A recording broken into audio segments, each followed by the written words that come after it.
A você que acompanha a TVI em suas multiplataformas, pelo YouTube, pelo app ou pela TV Cabo, chegamos a mais um encontro do programa de entrevistas Essa Gente Grapiúna. Espaço de diálogo que quer colocar em relevo os traços culturais de um povo, as características identitárias de uma gente, da nossa gente, dessa gente Grapiúna. Como você já sabe, nossos encontros ocorrem toda terça-feira às 21h30 e todo sábado às 18h30, sempre com um entrevistado da arte, da cultura, da política, enfim, daquelas e daqueles que constroem a resistência popular e cultural do nosso povo, da nossa região. Mas não sem antes prestarmos um tributo à palavra, no momento literário, sempre com uma personalidade artística da nossa região, dizendo um poema seu ou homenageando um escritor ou escritora da sua preferência, para mostrar pra gente que tudo começa e tudo termina pela e para a palavra. Fique agora com o momento literário que antecede a nossa entrevista do dia. Conecte-se, Carmen Camuso. Conectar-me com o mundo sem me perder nos elos. Conectar-me com a arte mesmo sem ver o belo. Conectar-me aos sons com movimentos singelos. Conectar-me às redes sem me colocar em flagelo.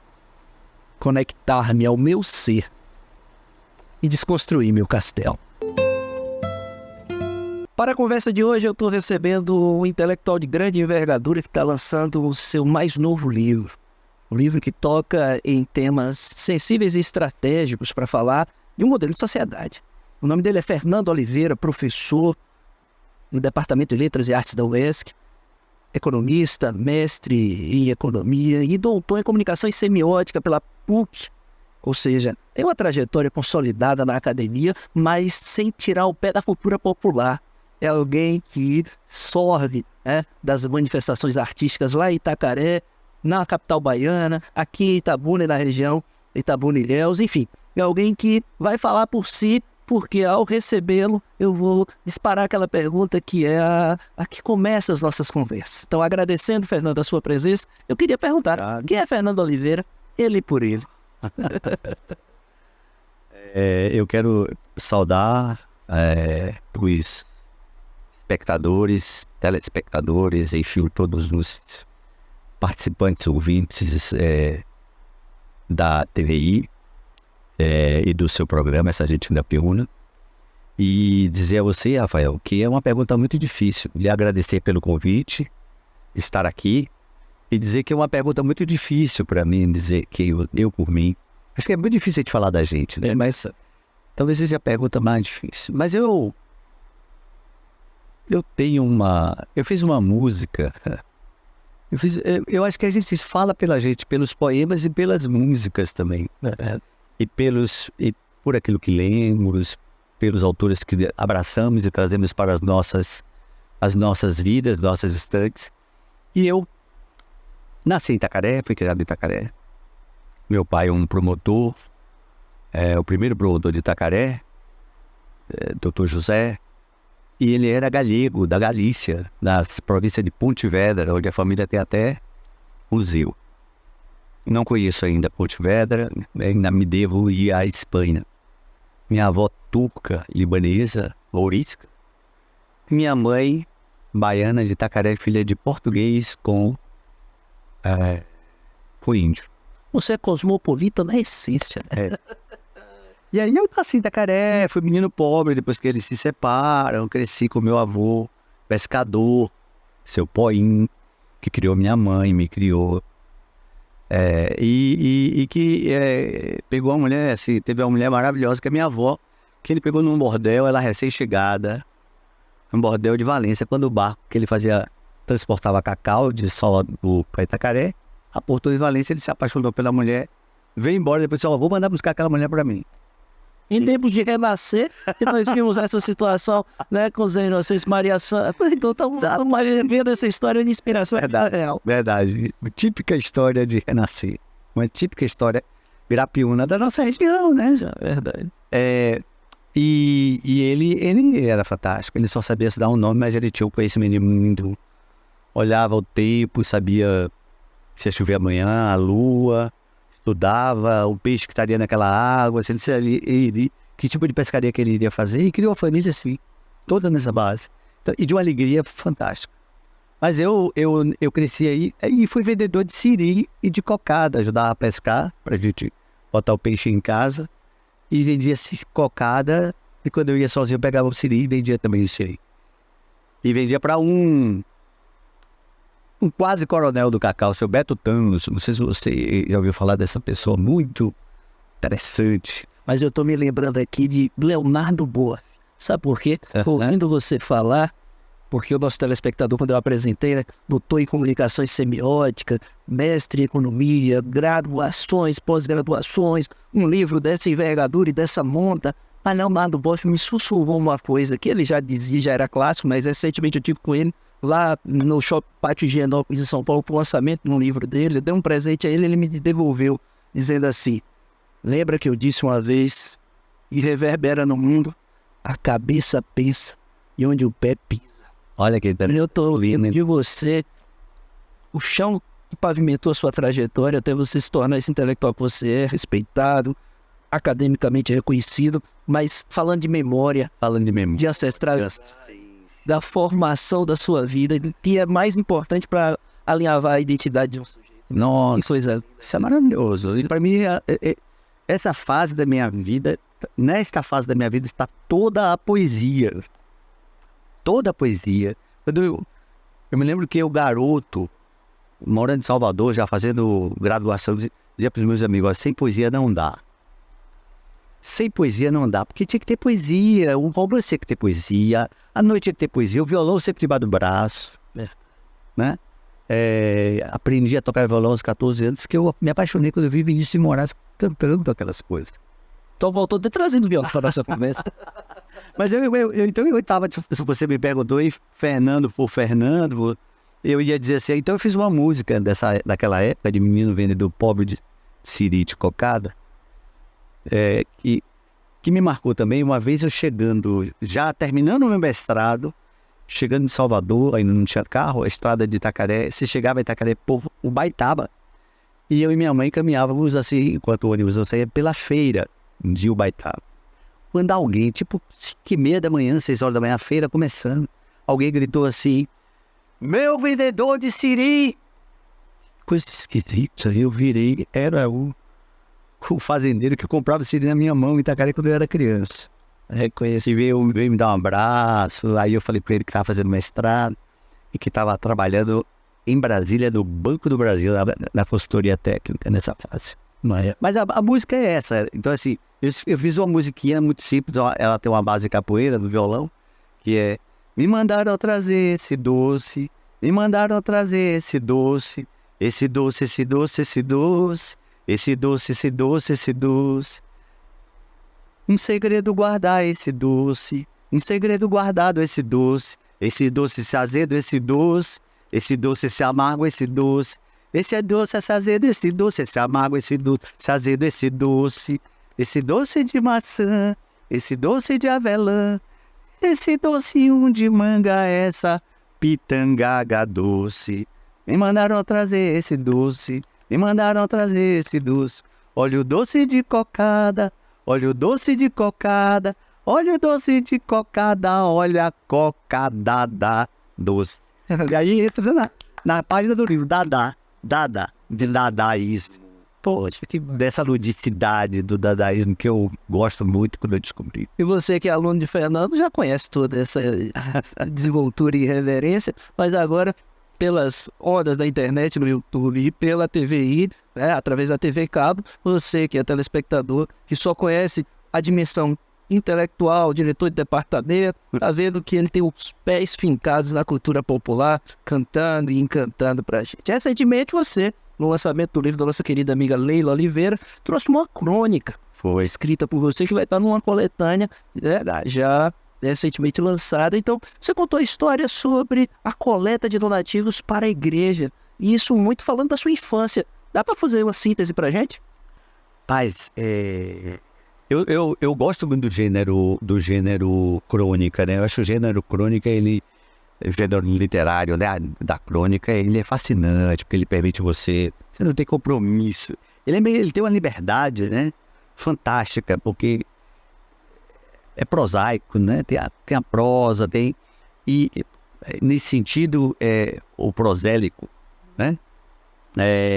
E nesse sentido, a crônica lhe dá esse grau de flexibilidade. Você pode falar de você, do seu encontro, da sua, né? Outro dia, eu gosto muito do Inácio Loyola Brandão, e eu li uma crônica do Inácio Loyola Brandão da face da pandemia, que ninguém podia na volta da atividade, ninguém podia se encontrar, se conversar, abraçar. E ele disse que chegou atrasado de Araraquara para os compromissos dele nos jornais. E lá vai andando da Paulista, quando ele saltou no metrô andando da Paulista, e de repente veio uma senhora de lá, ele foi, a moça foi, ele voltou, ele foi para o outro lado, a moça foi, ele ficou aquele jogo, aí ele parou e disse: senhora, muito obrigado pela contradança. Que ótimo. Ele disse, ao invés de eu brigar com ela porque ela estava no meu caminho, ou eu ia ela brigar comigo porque eu estava no caminho dela, eu agradeci, e o dia começou diferente, porque eu acolhi aquela senhora. Tivemos os mesmos movimentos. Foi, de fato, uma dança. E a irreverência do poeta, né?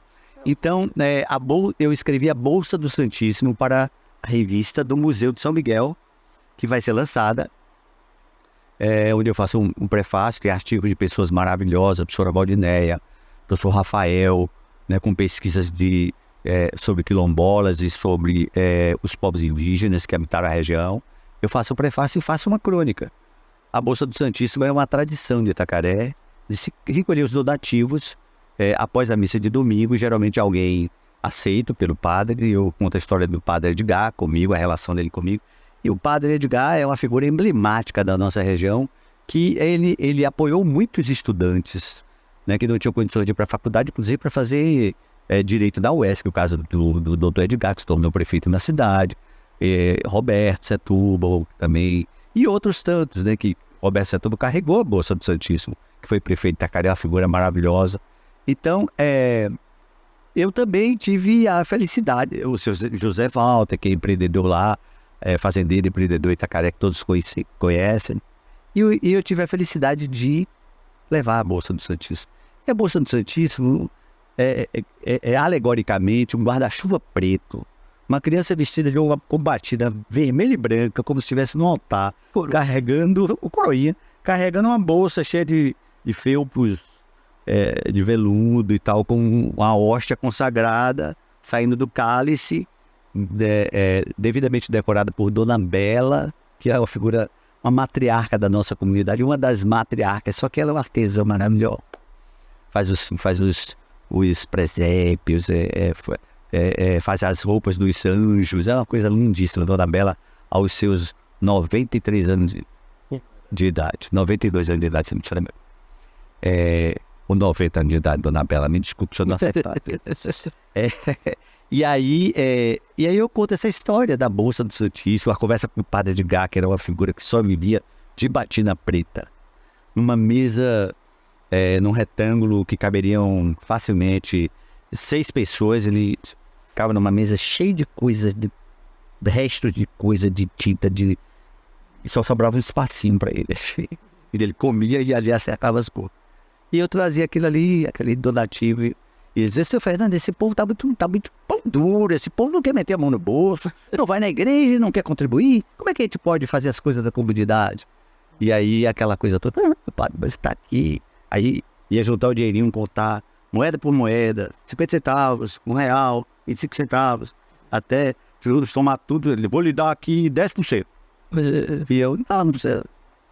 Mas enfim, aí tinha a coisa de ser xingado assim, provocado na rua pelos garotos, né? Você é filho do padre, rapaz. Filho do padre é sua mãe. Aí partia a briga, embolava, a bolsa sujava, ele saía batendo na bolsa. Aquela dimensão meio... como é que é aquele... É uma crônica. Pasolini ainda, né? Pasolini. Era o Pasolini que fazia umas leituras assim, cinematográficas da coisa religiosa, da fé. E é uma crônica de um tempo dentro de uma crônica. É uma crônica dentro de uma crônica. Verdade, verdade. Ô, Fernando, você fala muito bem, né, sobre toda essa dimensão de alinhava inicial de sua trajetória, fronteira à poesia. Mas depois, como é que, de forma mais institucional, vamos dizer assim, talvez não seja nem essa palavra, mas de forma mais elaborada e consistente, a arte chega para você? Muito bem. É assim, essa coisa de ter um pé na arte, na ração, né? E na racionalidade. Quer dizer, de um lado, aquela coisa do feijão e o sonho, né? De um lado, a preocupação com o que você vai comer, né? Me lembra quem é o feijão e o sonho? José de Alencar? José de Alencar. Você tem que comer, você é pobre, você precisa pensar na vida ordinária, você tem que ganhar o dinheiro, com todos nós, todo mundo. E de outro lado, o espírito pede mais. Pede, né? E o filósofo René Descartes diz assim, que o filósofo tem que ter pés de chuva e asas. É uma metáfora. A mesma metáfora. E aí eu sempre tive um vizinho maravilhoso que era Damário da Cruz. Poeta Damário da Cruz. Poeta Damário da Cruz, assim, aficionado pela poesia, e ele já fazia um diálogo com... Ele era um excelente fotógrafo, corria esses países aí andinos todos, fotografava aqueles povos e compunha poesias, e ele fazia poemas. Nós éramos muito amigos, ele citava lá. Meu vizinho de porta no edifício Gajate, na Graça, onde eu tenho um apartamento. E o Damário me inspirou muito, muitas leituras também, eu continuei aquela fase de juventude, tocar em bar, a musicalidade, né, fantástica, que sempre me puxou para a poesia. Eu gosto da musicalidade poética dos grandes, né? Então cultuar desde cedo a música popular brasileira de raiz, sambista, Noel, Cartola, Chininha. Então vai chegando uma poesia, né? Não é só uma coisa... É um letramento cultural. É um letramento cultural. Esse conhecimento de música que eu tenho, que eu trago comigo, é outra pegada que me faz toda hora, e eu fico atendado. Não sou Roberto Carlos, não fico ouvindo para poder trazer para a minha composição, mas saiu coisa nova, sei lá, saiu como é que é? Aí saiu uma rocha. Vamos lá, vamos ver o que a rocha tem de interessante. Vamos ver o que tem no ritmo, saiu o funk, vamos ver o que o funk tem de interessante. Porque a cultura, Rafael, e a arte, ela às vezes nasce marginal. Normalmente ela nasce marginal. O violão já foi marginalizado. Ter o violão debaixo do braço era um absurdo, era sinônimo de vadiagem. E a vadiagem com o sentido pejorativo, negativo, preconceituoso contra a cultura afro-brasileira. Porque vadiagem é outra coisa. Vadiagem é um momento do tempo livre, é a hora que você joga capoeira, que você samba, que você recompõe, traz sua alma para perto, refaz sua energia, toma a pinga. Isso é a vadiagem. E aí vai lá o europeu, Domênico de Masi, dizer do ócio criativo. E aí todo ócio criativo. A gente já tive a vadiagem. Há muito tempo a vadiagem. A vadiagem é o que há de melhor, né? A sambista cantando não vadeia Clementina, fui feita pra vadiar, eu vou, né? Vou vadiar, eu vou. Que maravilha, a ideia de vadiagem como uma coisa. E aí a cultura eurocêntrica inverte a vadiagem, para depois empurrar o ócio criativo, que o ócio é uma categoria completamente estranha à preguiça. Porque o ócio é a preguiça permitida pelo capitalismo, condicionada pelo trabalho exploratório. E aí, falando em crítica social e olhar atento diante das questões que estão impostas nesse novo modelo de sociedade, você vem trazer o seu lançamento, tá aqui, gente, ó, pela editora Via Literário, A Mídia e a Ordem Sancionada. Fala dessa obra, Fernando. Falo. Eu só vou pedir uma parte para você, ela já tem uma obra de arte na Já capa. Tem uma obra de arte na capa. Eu sou apaixonado por essa capa. Mas eu não lhe respondi a pergunta anterior e ficou aqui. Quando você disse a arte entrou. Sim, eu cheguei, então assim, aí eu tenho uma trajetória de trabalho paralela à acadêmica, de formação, e no Banco do Brasil eu fui da área de assessoria de imprensa. Depois em São Paulo eu cuidei da inauguração do Centro Cultural do Banco do Brasil, fiz parte da equipe. E ali eu fiz trabalhos, assim, eu fiz produções. Eu era produtor pelo Centro Cultural, eu era um agente cultural, né? E eu tinha um orçamento para fazer coisas maravilhosas. Então, por exemplo, eu peguei o Cacuriá de Dona Teté, lá do Maranhão, e levei para o centro de São Paulo, com Dona Teté comandando as caixeiras do Divino Espírito Santo.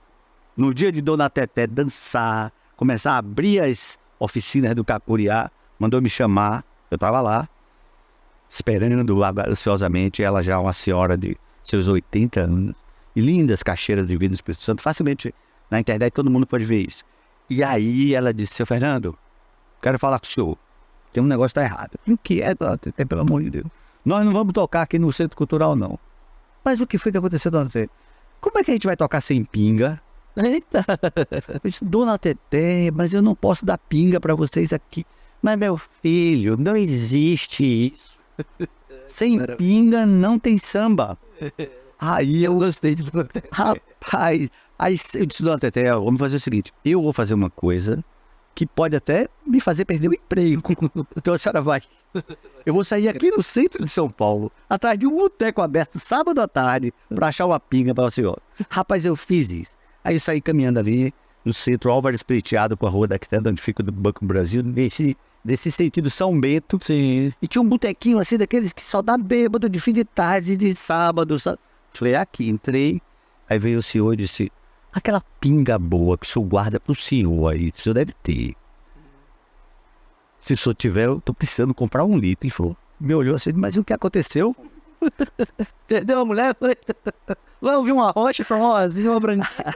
Aí eu disse assim, não, é o seguinte, eu sou do Centro Cultural, expliquei a situação. E tô com um pessoal do Maranhão, são senhoras, né? Septuagenárias, sexagenárias, e a turma mais jovem, e a líder é uma senhora de 80 anos, toda teté, que é uma das inventoras do Cacuriá, que é uma dança típica do Maranhão, e que diz que só toca com pinga, e eu tô com essa incumbência, essa missão de levar essa pinga. Ela fez, ó, tem uma pinga aqui que é minha, aí eu vou ceder pra você. Aí comprei 1 litro de pinga, deixei lá, só eu vou sair daqui, porque eu não vi isso assim.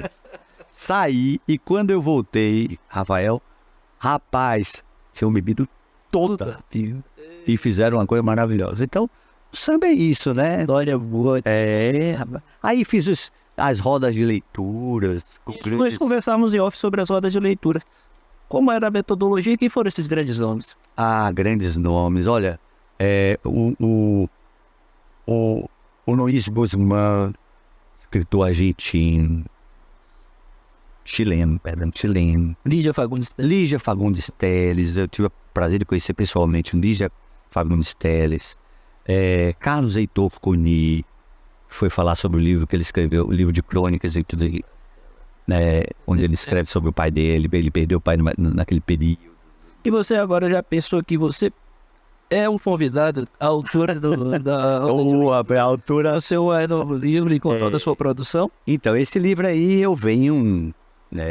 Vou dar mais uma coisa aqui para nosso telespectador ver a obra de arte na capa. Rafa, puxa pra gente aqui. A mídia e a ordem sancionada. Conta pra gente. Esse livro aqui, ele traz na capa uma cabeça mecânica, né?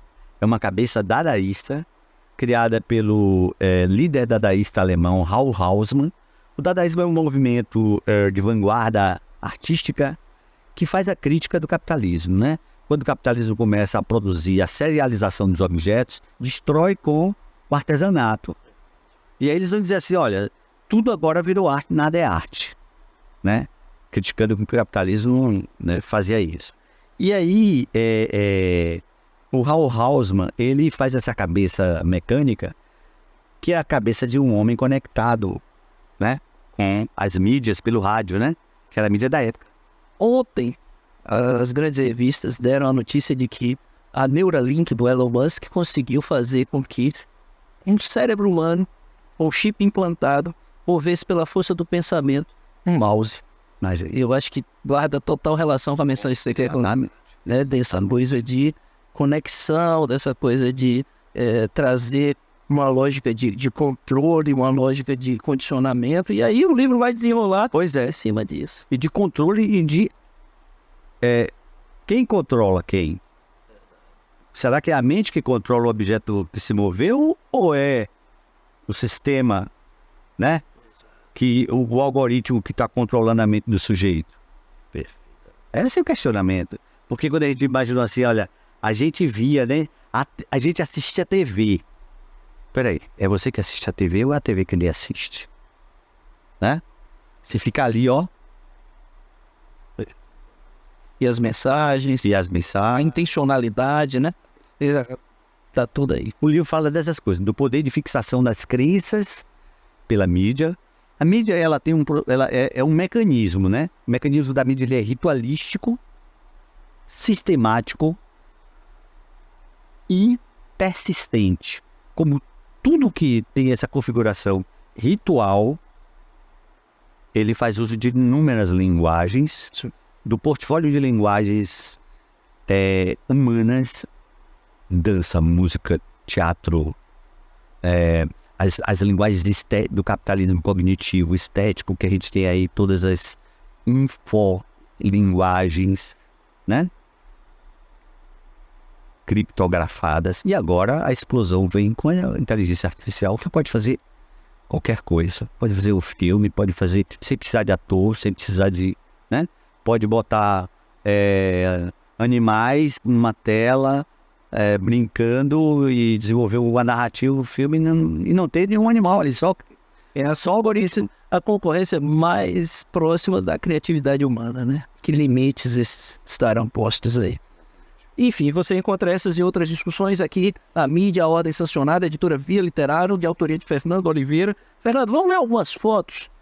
Vamos ver algumas fotos. Você preparou pra gente fotos do lançamento do livro, mas também fotos de você e da sua família, da cultura popular, da sua presença no dia a dia. Vamos começar falando disso. Então tá aí, quem são essas personalidades? Olha, isso aí é uma foto do Pelourinho, né? Meu filho mais novo, de cá, o Pedro, da direita, ele estava com 14 anos. A estreia dele, a estreia dele na Filha Gigante. Cara, o mais velho tinha 21. Hoje o mais velho está com 31 e ele está com 23, 24. 24 agora. E família unida nos festejos carnavalescos. Vamos lá, mais imagens. Junto com nós três aí, havia bem uns 10 amigos deles. Olha só. Eu estava levando uma legião. Coisa boa. Essa foto é recente, é uma foto no presente de Iemanjá, lá em Itacaré. A gente vai, participa, né? Tem uma mãe de santo, que é uma mãe de santo, uma pessoa maravilhosa, Mãe Rita. E aí, uns 6 anos antes, eu estou colocando um presente no mar. Eu selecionei essa foto porque eu dizia na minha entrevista que eu dei em Salvador e saíram nos blogs aí, de que todo ano, quando eu botava presente para Iemanjá, ou na virada do ano que eu jogava minha sorte no mar, eu dizia assim: eu preciso de força para terminar esse livro, porque esse livro é um negócio muito grande. E eu ficava, não vou desistir, não vou. Aí parava, aí voltava, aí pegava madrugadas, e era uma coisa assim, sabe a massa do padeiro? A massa do padeiro que você vira, e o pão vai assar agora, mas não é hora ainda, e lá vai. E às vezes eu falava para as pessoas, meu livro, cadê o livro? Ai, caramba, que pergunta terrível, cara. Mas aí eu pedia forças, as águas, a Iemanjá, enfim, Oxum, aí é no mar, aí é alto mar. E aí nós... E aí eu disse o seguinte, que esse ano, dia 23 de novembro, a Via Literário, o Gaspareto. Grande Agenor Gaspareto tá caindo. Agenor Gaspareto. Aqui, tributos. E aqui você lançando em Salvador? Aí eu lançando em Salvador. A Fli Café, nossa amiga Catiana Rigor, né? Rigor, que estava lá dando todo o apoio. Aí eu tenho meus 2 filhos, José e Ana Clara, que são minhas pérolas. E, mano, no meu segundo casamento com Laiane, estamos juntos há 13 anos. Maravilha. E aqui nós temos Cibele Gava, né, que é daqui de Itapema. Sim, foi gestora do Centro de Cultura. Foi gestora do Centro de Cultura Dona Cida. Eu seleciono essa foto exatamente para homenageá-la, é uma pessoa que eu tenho em consideração. E fiz a pós-graduação em Gestão Cultural do Banco da UESC, que a gente... E aí eu estou autografando para Maria Alcina Romero Bulhosa, que é diretora da Secretaria de Saúde do Estado da Bahia. Uma pessoa maravilhosa, e minha irmã de coração. E aí nós vamos ter em breve o lançamento na UESC, né? Está previsto para o dia... Está previsto para o dia 14, quinta-feira, a partir das 14h30. Maravilha. E nós vamos fazer também, estamos conversando no dia do lançamento da Lila Oliveira, um lançamento aqui na cidade de Itabuna para reunir vários autores, né, da Via Literária. Nós vamos ter a Felita, tá marcada para esse ano também. Nós estamos chegando no quarto final do nosso programa. Fernando, eu acho que falar da sua trajetória de vida, da sua relação com a cultura, nos dá condições de entender melhor de onde vem o lugar de fala da sua obra. E esse pensamento, né, de reflexão crítica profunda, de densidade teórica. E eu queria que você usasse esses últimos minutos aqui de um até breve, que aqui já você pode considerar espaço seu para voltar outras vezes, mas para deixar uma mensagem para essa galera que nos acompanha, para o nosso público de diversas gerações, porque o programa é visto pelo YouTube por uma faixa de telespectadores, mas é visto pela TVI e reprisado várias vezes na semana. Então, para essa turma toda entender quais são os desafios hoje diante desse modelo de comunicação que nós estamos, ao qual nós estamos expostos, né? A mensagem que eu quero deixar para vocês é: nós deveríamos cuidar das imagens que penetram em nossas mentes, como a gente cuida do alimento que penetra em nossos corpos. As imagens têm um poder que não pode ser subestimado. O poder de devoração que essas imagens exercem na nossa cultura, hoje em dia, fica evidente nas várias tragédias individuais e coletivas de pessoas que se entregam ao desvario e à desmesura de acreditar que as imagens são melhores do que a si próprio. Ao fazer isso, e isso tem um nome, está sendo estudado aqui no último capítulo, vocês se entregam ao poder de devoração das imagens, uma iconofagia.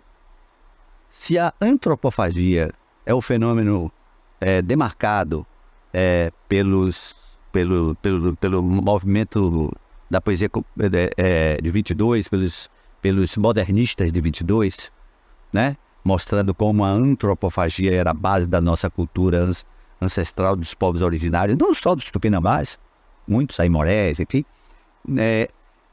Ali nós temos uma antropofagia, uma devoração pura, onde os inimigos eram devorados, comidos em sua carne, porque se acreditava que a bravura, que o brio, que a...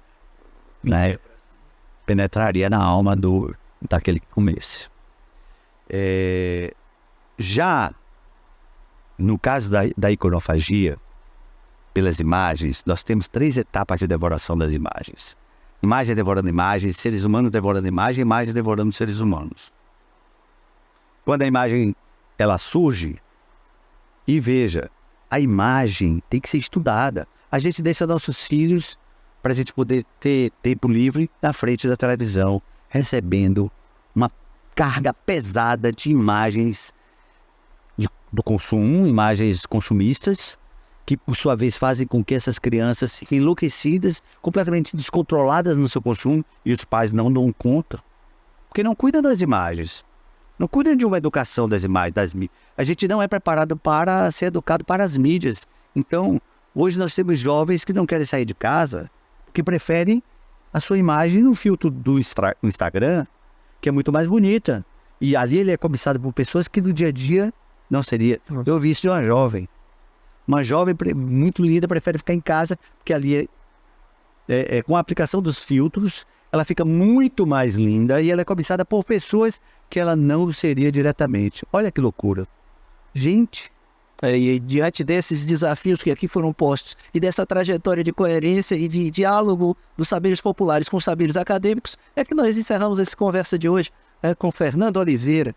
Muito obrigado. Fernando, obrigado. E você consegue encontrar esse livro através do site da Via Literária ou através das redes sociais do nosso querido amigo Fernando, na Universidade Estadual de Santa Cruz. Na Amazon.